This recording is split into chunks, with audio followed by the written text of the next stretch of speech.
अस्सलाम वालेकुम दोस्तों, मैं आपको परफेक्ट वेब सॉल्यूशंस की तरफ से वूकॉमर्स कस्टमाइजेशन की इस वीडियो ट्यूटोरियल सीरीज़ के पार्ट 18 में खुशामदीद कहता हूँ। मेरा नाम इमरान कासिम है और आज के इस वीडियो ट्यूटोरियल में हम चेकआउट पेज को कस्टमाइज़ करना सीखेंगे। मतलब चेकआउट फील्ड के अंदर मतलब चेकआउट जो पेज होता है हमारा, उसके अंदर हम जो फील्ड्स होती हैं उनको ऐड करना, रिमूव करना और चेंज करना सीखेंगे। और इसके अलावा अगर हम सर्टेन फील्ड्स की रिक्वायरमेंट्स को रिक्वायर्ड रखना चाह रहे हैं या रिक्वायर्ड नहीं रखना चाह रहे, तो वो सारी चीज़ें आज के इस वीडियो ट्यूटोरियल में हम सेटअप करेंगे। तो मैं उम्मीद करता हूँ कि आप मेरे इस वीडियो ट्यूटोरियल को एंड तक देखेंगे और इसको लाइक भी करेंगे। इसके अलावा अगर आप हमारे इस चैनल परफेक्ट वेब सॉल्यूशंस पर न्यू हैं, तो इसको सब्सक्राइब करते हुए साथ में मौजूद बेल के आइकन को प्रेस करते हुए ऑल नोटिफिकेशंस को भी ऑन कर लीजिएगा, ताकि आने वाले वीडियो ट्यूटोरियल्स की अपडेट्स आपको मिलती रहें। Thank you very much. तो चलिए शुरू करते हैं आज के इस वीडियो ट्यूटोरियल को। डेफ़िनेटली आज के इस वीडियो ट्यूटोरियल में भी हम गिटहब कोपायलट की मदद से ये सारे टास्क परफॉर्म करेंगे, ताकि कम से कम टाइम में हम ज़्यादा से ज़्यादा काम कर सकें।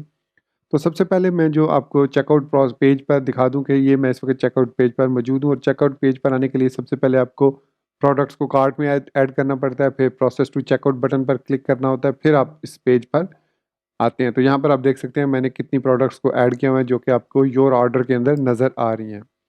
इसके अलावा अगर आप वूकॉमर्स के फ़ोल्डर को देखें, टेम्पलेट फ़ोल्डर में, तो उसमें भी हमें एक जो है वो चेकआउट का पेज मिल जाता है, चेकआउट फॉर्म, उसमें सारे हमारे पास हुक्स वगैरह आ जाती हैं।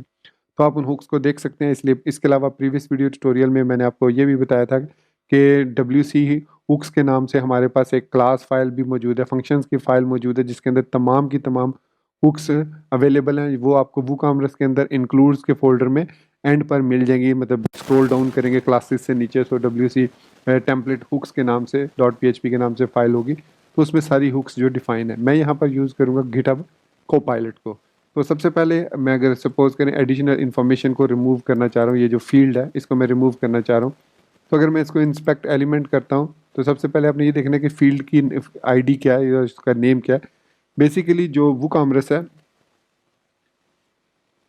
वो जो ये आईडी जो उसको देता है एचटीएमएल के लिए, यही आईडी हम उसको एरे की सूरत में भी वो प्रोवाइड करता है, ताकि कन्फ्लिक्ट ना रहे। और दूसरी ये कि आपको आसानी से पता चल जाए कि इस फील्ड की आईडी क्या है जिसको आपने रिमूव करना है। तो ये है order underscore comment under order section. So ये हमारे पास ऑर्डर कमेंट्स है अंडर ऑर्डर सेक्शन। सो यहाँ पर हमारे पास ये एडिशनल फील्ड्स है, देख सकते हैं आप, यहाँ पर एडिशनल इंफॉर्मेशन लिखा हुआ है। आप इस पूरी डिव को CSS की मदद से भी रिमूव डिस्प्ले नन कर दें तो ये अनसेट हो जाएगी। लेकिन चूंकि ये आपने CSS के थ्रू की है, तो ये फ्रंट एंड में आपको ज़रूर इंस्पेक्ट एलिमेंट में फिर भी नज़र आएगी। तो मैं अब इसको रिमूव करना चाह रहा हूँ, ताकि जब मैं पेज रीलोड करूँ तो ये फील्ड यहाँ पर आए ही ना। तो इसके लिए मैं इस गिटहब को पायलट की वजह से मैं अब विजुअल स्टूडियो कोड को यूज़ कर रहा हूँ। तो मैं विजुअल स्टूडियो कोड में आता हूँ। तो यहाँ पर अब हमने क्या करना है, रिमूव करना है एडिशनल इन्फॉर्मेशन फील्ड को ऑन वूकॉमर्स चेकआउट पेज। तो यहाँ पर मैं कमेंट में लिखूंगा remove additional information field on WooCommerce checkout page. तो ये मैंने इसकी कमेंट लिखा। कमेंट लिख के मैं इस पर एंटर प्रेस करूँगा तो नीचे बॉटम राइट साइड पर ये एक स्क्रोलर सा चला है, लोडर। और फिर इसके बाद से मैं कहा जी कि ऐड करो फिल्टर को, जिसमें वूकॉमर्स चेकआउट फील्ड्स के नाम से एक हुक है, फिल्टर हुक। और उसमें उसने देखिए खुद बहुत मुझे PWSP के अंडरस्कोर वूकॉमर्स चेकआउट फील्ड्स के नाम से फंक्शन बनाकर दे दिया कि अब ये जो फंक्शन हम क्रिएट करेंगे, ये वाला, ये फंक्शन उन फील्ड्स को रिमूव करेगा। अब मैं एंटर दोबारा प्रेस करता हूँ, लोडर आइकन आपको बॉटम राइट साइड पर नज़र आया होगा। तो ये देखिए इसने हमें सारी फील्ड्स का बता दिया। हमने सारी फील्ड्स को रिमूव नहीं करना, हमने सिर्फ एडिशनल इन्फॉर्मेशन फील्ड को रिमूव करना है। तो अब चाहे तो इसको एक्सेप्ट कर सकते हैं, चाहे तो यहाँ पर आपके पास नेक्स्ट प्रीवियस का आइकन आ जाएगा, या फिर आप इसको ओपन गिटहब को पायलट कर लें, तो यहाँ पर आपको मल्टीपल फील्ड सॉल्यूशंस मिल जाएंगी। हमने रिमूव करना है ऑर्डर कमेंट को। तो ये देखिए यहाँ पर ये लिखा हुआ है ऑर्डर अंडरस्कोर कमेंट। इसका मतलब है कि ये वाला फंक्शन हमारे लिए सूटेबल है, तो मैं इसको एक्सेप्ट कर लेता हूँ। तो ये कह रहा है कि unset field order order underscore comments return fields. तो अनसेट बेसिकली PHP का फंक्शन है, और ये फंक्शन क्या करता है, जो भी एरे होती है उसकी फील्ड्स को अनसेट करता है। सो अब ऑर्डर के अंदर ऑर्डर कमेंट्स के नाम से एक फील्ड है जिसको उसने अनसेट कर दिया। सो अब मैं इसको सेव करता हूँ। सेव करने के बाद मैं वापस ब्राउज़र में आकर पेज को रीलोड करूँगा, तो आप देखेंगे कि ये जो एडिशनल इन्फॉर्मेशन फील्ड है, ये फील्ड जो है बॉक्स जो है वो टेक्स्ट एरिया ये यहाँ से अब ख़त्म हो चुका है। या लेबल यहाँ पर मौजूद है तो लेबल को आप रिमूव कर सकते हैं CSS की मदद से भी, या फिर टेम्पलेट में जाकर भी इसको रिमूव कर सकते हैं। तो अब ये जो एडिशनल इन्फॉर्मेशन है ये सक्सेसफुली रिमूव हो चुकी है हमारे पास इस चेकआउट पेज पर।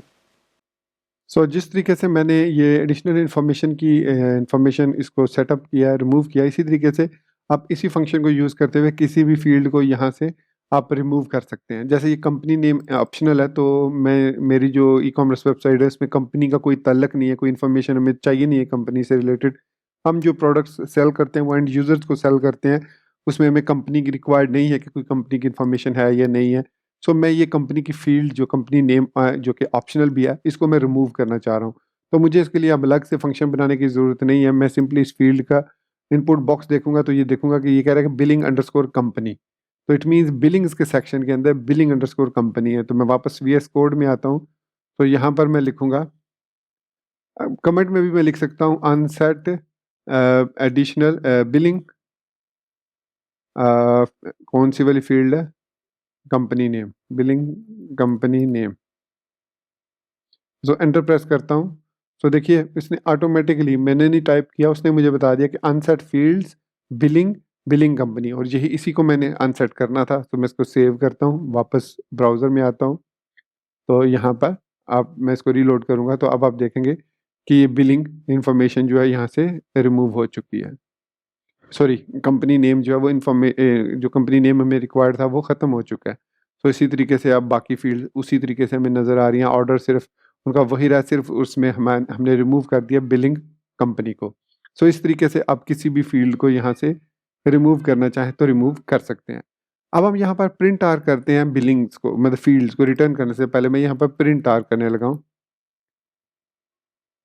जस्ट आपको शो करने के लिए कि देखिए इसके अंदर ये हमें क्या कुछ शो करता है, क्या इन्फॉर्मेशन होती है इसके अंदर। तो मैं इसको रीलोड करता हूँ,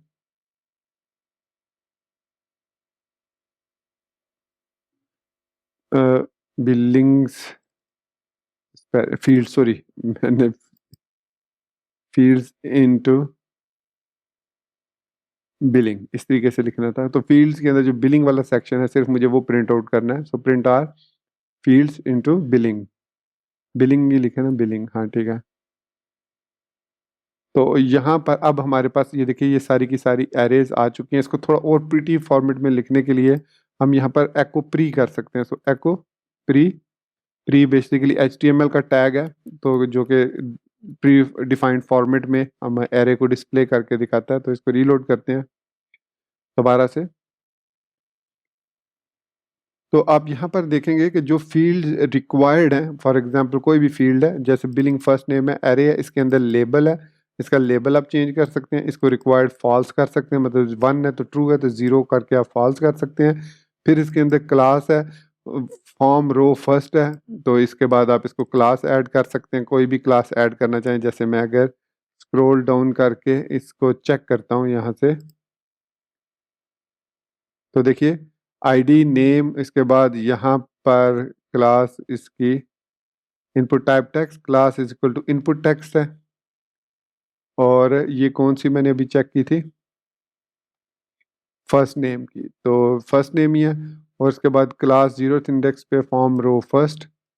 तो एक्चुअली आई थिंक ये इसका ऑर्डर है, फॉर्म रो फर्स्ट है और फॉर्म रो लास्ट है। अच्छा, ये फर्स्ट और लास्ट का उसमें रो में डिस्प्ले करने के लिए कि ये पहली रो में डिस्प्ले होना है, और इसके बाद ये फॉर्म रो है, एड्रेस फील्ड है, तो इसके बाद अपडेट ऑन चेंज। खैर ये क्लास है, इसकी डिफरेंट क्लासेस हैं। तो फॉर्म रो वाइड है, इसकी कौन सी वाइड में डिस्प्ले होगा, इस पर क्लास जो भी अप्लाई होगी फॉर्म राइड रो वाइड की।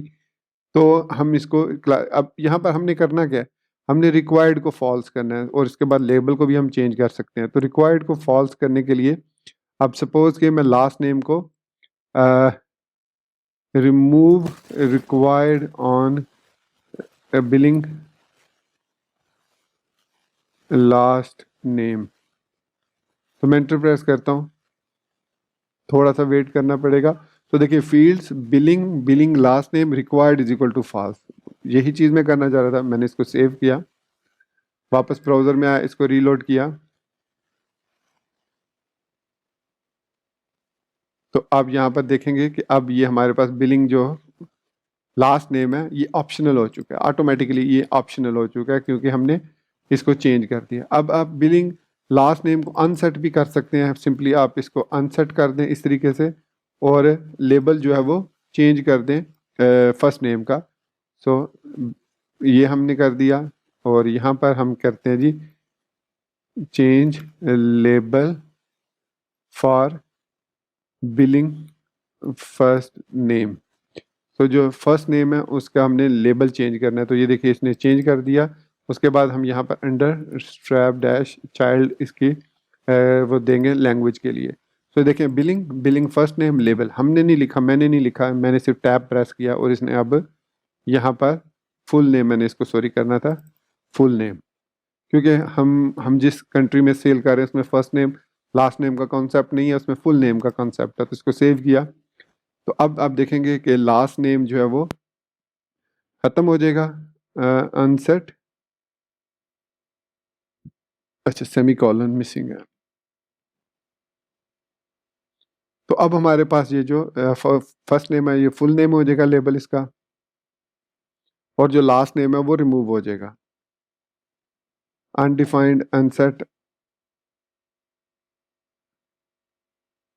अच्छा सॉरी, यहाँ पर ये फंक्शन है, ये मैंने डॉलर साइन क्यों लगा दिया। एंड अब ये क्या कह रहा है अनसेट,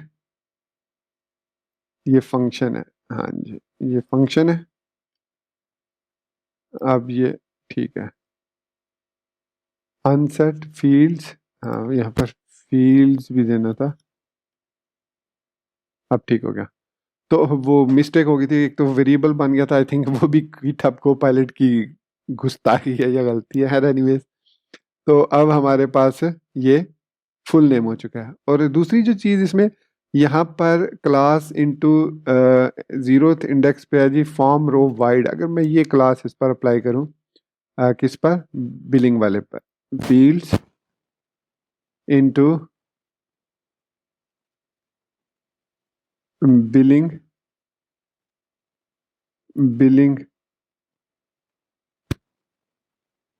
सॉरी फर्स्ट नेम, या फिर apply different CSS class on billing first name, ये मैं लिख देता हूँ और इसका एंटर प्रेस करता हूँ। तो देखिए उसने एरे में फॉर्म रो फर्स्ट की बजाय अब मैं इसको फॉर्म रो वाइड दे देता हूँ। आई एम नॉट श्योर कि उसने वो फॉर्म रो फर्स्ट अप्लाई क्यों नहीं किया, शायद उसकी ज़रूरत नहीं थी, खैर एनीवेज अप्लाई तो करना चाहिए था उसको। मे बी जो हमारा थीम है उसने उसमें कोई चेंजेस किए हो, मुझे आई एम नॉट श्योर। तो यहाँ पर अब फुल नेम पर ये अप्लाई हो चुका है, सॉरी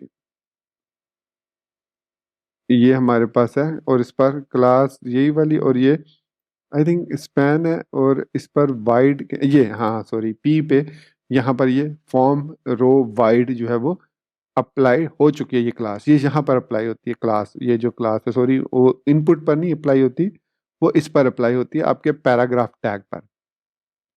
अच्छा अब हम एक और काम करते हैं, यहाँ पर चेक करते हैं कि अगर अप्लाई किस तरीके से क्लास करनी है।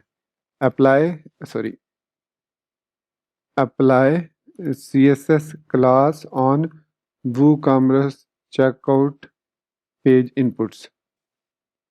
अब मैंने ये CSS लिखे है कि जी पीयर चेकआउट फील्ड CSS है। चलिए देखते हैं कि उस पर कैसे वो CSS अप्लाई करता है। Apply CSS classes on WooCommerce checkout page inputs. तो देखिए यहाँ पर ये इन पर सारी क्लासेस उसी तरीके से अप्लाई कर है। बिलिंग बिलिंग एड्रेस क्लास, तो हमने इनपुट फील्ड पर अप्लाई करना है, इनपुट फील्ड्स इनपुट फील्ड, या फिर चेंज अपडेट अपडेट करके देखते हैं update CSS classes on checkout page input fields. So अब अगर इसको देखते हैं,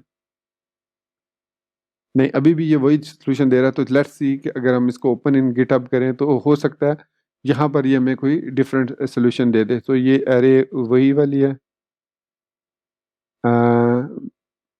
नहीं इट मीन इसके साथ वो काम नहीं करेगा। Change CSS class for WooCommerce input fields on checkout page, let's see. हाँ ये देखिए, अब इसने मैंने जो इसके कमेंट्स चेंज किए तो ऐड वो कॉमर्स फील्ड आर्गुमेंट्स को ले रहा है अब। तो यहाँ पर 3 पैरामीटर्स हैं और प्रायोरिटी 10 है, तो अब ये की वैल्यू आर्गुमेंट्स, की वैल्यू और उसके बाद पेयर है। सो एरे मर्ज, अब यहाँ पर देखिए if we set argument input class args into input class is equal to array merge input class और एरे फॉर्म क्लास। तो बेसिकली वो इनपुट क्लास के अंदर अब एरे ये वाली जो फॉर्म कंट्रोल की क्लास है ना, ये मर्ज कर देगा। ये एरे मर्ज बेसिकली पीएचपी का फंक्शन है जो कि दो एरेज को मर्ज करता है। तो यहाँ पर एरे इनटू इनपुट क्लास के अंदर ये एरे मर्ज कर देगा और फिर उसको रिटर्न कर देगा आर्गुमेंट्स को। अब मैं इसको रीलोड करता हूँ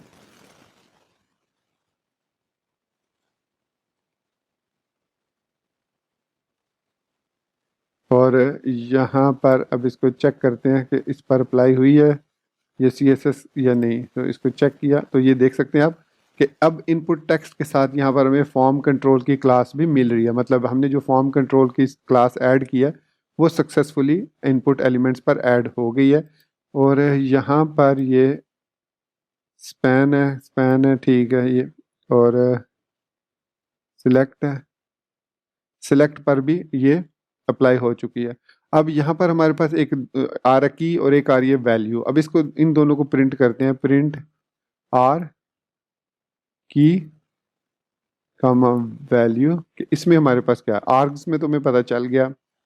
अब इसमें इन इन दो में क्या चीज़ आ रही है वो चेक कर लेते हैं। अच्छा, इसमें मुझे एक और काम करना है, इस प्रिंट आर को मैं फिलहाल कमेंट कर रहा हूँ। तो इसको एक दफ़ा फिर मैं रीलोड कर देता हूँ।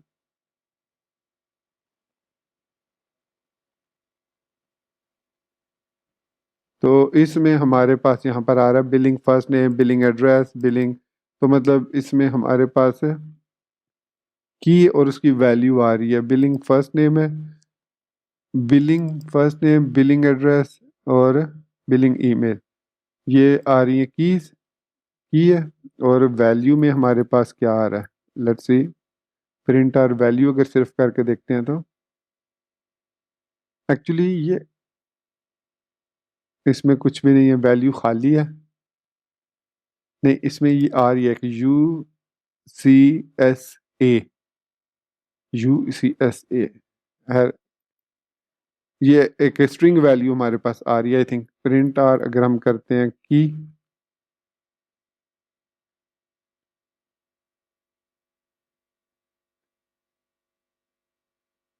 तो बिलिंग फर्स्ट नेम, हाँ ठीक है। ये कीज आ रही हैं इसकी सारी, और वन बाय वन जो भी की इस वक्त एक्टिव होगी उसकी वो शो कर देगा उसका लेबल। सो यहाँ पर अगर हम आर्ग्स को प्रिंट आर करते हैं तो ये बेसिकली हमारे पास एरे होगी। और इस एरे के अंदर हमारे पास वो सारी फील्ड्स होंगी जिनको हम, देखिए हर एक के लिए डिफरेंट एरे है। सो फुल नेम है, इसकी डिस्क्रिप्शन है, मैक्स लेंथ है, रिक्वायर्ड है, ऑटो कंप्लीट है, given name, billing first name है, एरे और फॉर्म रो वाइड। और इसके अलावा इसमें टाइप ये डिफाइन है। तो if is set arg into class and, यहाँ पर हम लगाते हैं and args in input args into type is equal to text. तो अगर इनपुट टाइप टेक्स्ट है तो उसमें फिर हम एरे मर्ज करना चाह रहे हैं। तो ये मैंने टाइप यहाँ पर इसलिए लिया है ताकि मैं जो सिलेक्ट वाली फील्ड है उसके अंदर या टेक्स्ट एरिया वाली जो फील्ड टाइप है उसके अंदर फॉर्म ये क्लास ऐड नहीं करना चाह रहा। ये देखिए हर एक के साथ उसने हमें आर्गुमेंट्स दे दिए हैं। तो अब ये जो है ये इसके साथ अप्लाई नहीं होगी, जो कि हमारे पास ड्रॉप डाउन होगी। यहाँ पर कौन सी थी, इसको मैं एक दफ़ा ना प्रिंट आर को कमेंट कर देता हूँ। तो यहाँ पर हमारे पास ड्रॉप डाउन में कौन सी फील्ड है, आई थिंक यहाँ पर ड्रॉप डाउन में हमारे पास तो कोई भी फील्ड नहीं, कंट्री कंट्री फील्ड भी नहीं है, टाउन सिटी अपार्टमेंट, खैर एनीवेज ये भी हमारे पास ड्रॉप डाउन नहीं है। एक ड्रॉप डाउन की फील्ड थी तो सही, खैर एनीवेज इसमें हमारे पास ड्रॉप डाउन वाली मतलब कंट्री लिस्ट वाली फील्ड नहीं है क्योंकि हम सेम रीजन में सेलेक्ट कर रहे हैं, कंट्री रीजन US। ये एक्चुअली इनपुट टाइप टेक्स्ट है, ठीक है। ये भी बिलिंग कंट्री भी हमारे पास, प्लेस होल्डर वैल्यू इसमें यूएस है, ठीक है। खैर हमने सेटअप नहीं किया हुआ उस तरीके से वूकॉमर्स को, तो आपके पास जो ड्रॉप डाउन इनपुट होंगी वो चेंज नहीं होंगी उनकी फील्ड्स, क्योंकि यहाँ पर हमने आर्गुमेंट्स में टाइप डिफाइन कर दिया इक्वल टू टेक्स्ट, इस तरीके से लिखना था। So input class and text is equal to, अच्छा उसने ये चेंज कर दिया, इसको ऑर्डर को चेंज कर दिया। ये एक्चुअली मैं जो PHP फॉर्मेटर यूज़ कर रहा हूँ उसने इसको चेंज किया है। एनीवेज, तो इस तरीके से हम जो है वो चेकआउट की फील्ड्स को कस्टमाइज कर सकते हैं। इसके अलावा अब हम देखते हैं कि कैसे हम एक्स्ट्रा फील्ड्स को ऐड कर सकते हैं। अब हम ये देखते हैं कि एक्स्ट्रा फील्ड्स किस तरीके से हम ऐड करते हैं ये चेकआउट पेज पर, और फिर उनको कैसे प्रोसेस करते हैं। तो वापस हमने अभी VS कोड में मौजूद हैं, तो यहाँ पर मैं लिखूँगा add extra field on checkout page, add extra field on checkout page। Enter press किया तो ये automatically add action WooCommerce after order notes, क्योंकि ये ऑर्डर नोट्स हमारा लास्ट सेक्शन होता है, तो उसके बाद उसने ये न्यू फंक्शन क्रिएट करना है with the name of PWSPK_WooCommerce। और ये देखिए उसने हमें कोड इसका दे दिया। सो सबसे पहले उसने कहा जी इको करो div फॉर्म रो को, फिर एको करो div class call 12 call MD6, मतलब जो स्मॉल स्क्रीन पर कॉल ऑटोमेटिकली 12 हो जाएगा। और उसके बाद वूकॉमर्स फॉर्म फील्ड है उसका, ये उसकी आईडी है, एक्स्ट्रा फील्ड है, और उसकी टाइप जो भी आपने यहाँ पर डिफाइन करनी है, उसकी क्लास जो भी आपने डिफाइन करनी है, उसका लेबल जो भी आपने डिफाइन करना है, और उसका प्लेस होल्डर भी। आप ये जो फील्ड है ये डायनामिक भी हो सकती है, किसी डाटाबेस से आप फील्ड्स ले सकते हैं, किसी ऑप्शन फील्ड से ले सकते हैं, मेटा डाटा से ले सकते हैं। वो आप यहाँ पर इसकी टाइप जो है वो सिलेक्ट रख सकते हैं, चेक बॉक्स रख सकते हैं, रेडियो बटन रख सकते हैं, वट जो भी आप रखना चाहें वो आप इससे की टाइप्स और मल्टीपल भी अब आप जो है वो डिफाइन कर सकते हैं। साथ ही साथ वो देखिए चेकआउट गेट वैल्यू भी वो कर रहा है कि ऑटोमेटिकली उसकी वैल्यू भी वो गेट कर सकता है। तो उसको सेव करते हैं तो आप इसको मल्टीपल मतलब एरे की फॉर्मेट में, ये देखिए यहाँ से एरे स्टार्ट हो रहा है हमारा यहाँ से लेकर, तो ये आप फंक्शन इसको डुप्लीकेट कर सकते हैं और न्यू फील्ड भी ऐड कर सकते हैं। मतलब इसको मैं अगर कॉपी करके यहाँ पर एक और तरीके से ऐड करूँ, ये फील्ड 1 कह दूँ, ये फील्ड 2 कह दूँ, इनपुट टाइप टेक्स्ट, बाकी इसको मैं 01 कह देता हूँ, और इसका लेबल और प्लेस होल्डर में भी 01 दे देता हूँ, और इसको मैं 02 कह देता हूँ, और इसी तरीके से इसको भी 02 कह देता हूँ। तो ये चूँकि एक्शन हुक है तो ये एको करेगा इसको, तो इसलिए इसको जितनी मर्जी आप क्रिएट करना चाहें तो क्रिएट कर सकते हैं। अब मैं इस पेज को रीलोड करूँगा तो ये जस्ट योर ऑर्डर से ऊपर हमारे पास यहाँ पर न्यू फील्ड्स जो है वो डिस्प्ले हो जाएंगी। बल्कि हाँ, यहाँ पर एडिशनल इन्फॉर्मेशन में इसके बाद यहाँ पर ये देखिए ये हमारे पास फील्ड है, और ये दूसरी फील्ड जो है वो हमारे पास ऐड हो चुकी है। इसमें आप क्लास और भी ऐड करना चाहें तो फॉर्म कंट्रोल करके इसको ऐड कर सकते हैं, लेकिन आई थिंक वो ऑलरेडी हम ऐड कर रहे हैं यूजिंग हुक्स। तो हुक्स में हमने इसमें चेक कर लेते हैं यहाँ पर, तो यहाँ पर क्लास नेम आईडी ये देखिए वो ऑलरेडी ऐड हो रही है क्लास। सो इस तरीके से हम जो है वो वूकॉमर्स आफ्टर ऑर्डर नोट्स हमने उसे कहा कि वो डिस्प्ले कर दे एडिशनल इन्फॉर्मेशन। ये हमारी एडिशनल इन्फॉर्मेशन होगी, तो ये कुछ भी हो सकती है। अब नेक्स्ट है कि इसको प्रोसेस करना है। So process extra fields on checkout page. तो जो एक्स्ट्रा फील्ड्स हमने अब ऐड किए उनको प्रोसेस भी तो करना है ना। तो ये है चेकआउट का प्रोसेस कि जब उसका वूकॉमर्स चेकआउट प्रोसेस स्टार्ट हो तो यहाँ पर हमें वो नोटिस वगैरह जो भी हैं हमें मिल जाएं। तो देखिए ऑटोमेटिकली उसने उठा लिया PWSP के एक्स्ट्रा फील्ड 1, PWSP के एक्स्ट्रा फील्ड 2, ये दोनों जो हमने वूकॉमर्स फॉर्म फील्ड की मदद से क्रिएट किया, मुझे लिखना नहीं पड़ा। और उसने यहाँ पर नोटिस भी दे दिया कि जी इफ़ इस सेट पोस्ट, ये बेसिकली इसलिए कि क्योंकि हमने इसको रिक्वायर्ड नहीं अभी वैसे रखा, ऑप्शनल ही रखा है इसको, लेकिन अगर आप इसमें इस सेट करते हैं और एम्प्टी पोस्ट करते हैं तो वो कहेगा कि ये रिक्वायर्ड फील्ड है। ठीक है, अगर मैं इसको प्लेस ऑर्डर करता हूँ तो ये यहाँ पर देखिए extra field 01 is required, extra field 02 is required, billing full name is required. तो ये सारे हमें यहाँ पर एरर जो भी हैं वो यहाँ पर मिल चुके हैं। ठीक है, तो इस तरीके से हम यहाँ पर WP ऐड नोटिस, ये एरर नोटिस है, और यहाँ पर ये डेंजरस, इसको ऐड करनी चाहिए थी फील्ड जिस तरीके से इसने यहाँ पर किया, लेकिन चूँकि ये इसमें रिक्वायर्ड ट्रू नहीं किया हुआ हमने, तो इस वजह से वो उसने इसको इस तरीके से डिस्प्ले किया। खैर एनीवेज, इस तरीके से आप एक्स्ट्रा फील्ड ऐड करके उनको यहाँ पर इस हुक की मदद से, चेकआउट प्रोसेस हुक की मदद से उसको प्रोसेस भी करके बैकएंड में भी सेव कर सकते हैं और फिर बैकएंड में ये ऑटोमेटिकली ये फील्ड जो है वो पॉपुलेट हो जाएंगी। तो दोस्तों ये था हमारा आज का वूकॉमर्स कस्टमाइजेशन का वीडियो ट्यूटोरियल, जिसमें हमने कम्प्लीटली चेकआउट पेज को कस्टमाइज करने की डिफरेंट टेक्निक्स को सीखा यूजिंग गिटहब कोपायलट। अगर कोई चीज़ मुझसे मिसिंग होगी हो या आपको लगता हो कि कोई चीज़ एक्स्ट्रा ऐड करनी है, तो नेक्स्ट वीडियो ट्यूटोरियल आने से पहले पहले आप नीचे वीडियो के कमेंट सेक्शन में मुझे बता दीजिएगा, ताकि अगर मैंने ज़रूरी समझा तो मैं उसकी वीडियो बना दूंगा, अदरवाइज़ मैं आपको वो कमेंट में रिप्लाई करके ही बता दूंगा कि ये चीज़ किस तरीके से करनी है। सो मैं उम्मीद करता हूँ कि आपने मेरी वीडियो को ऑलरेडी लाइक कर दिया होगा, और अगर आप चैनल पर न्यू हैं तो इसको सब्सक्राइब करते हुए बेल के आइकन को प्रेस करते हुए ऑल नोटिफिकेशंस को भी ऑन कर लिया होगा। सो इसी बात के साथ मुझे इजाज़त दीजिए, मिलते हैं नेक्स्ट वीडियो ट्यूटोरियल में। Till then, thank you very much for watching this video tutorial. Take care, goodbye and अल्लाह हाफिज़।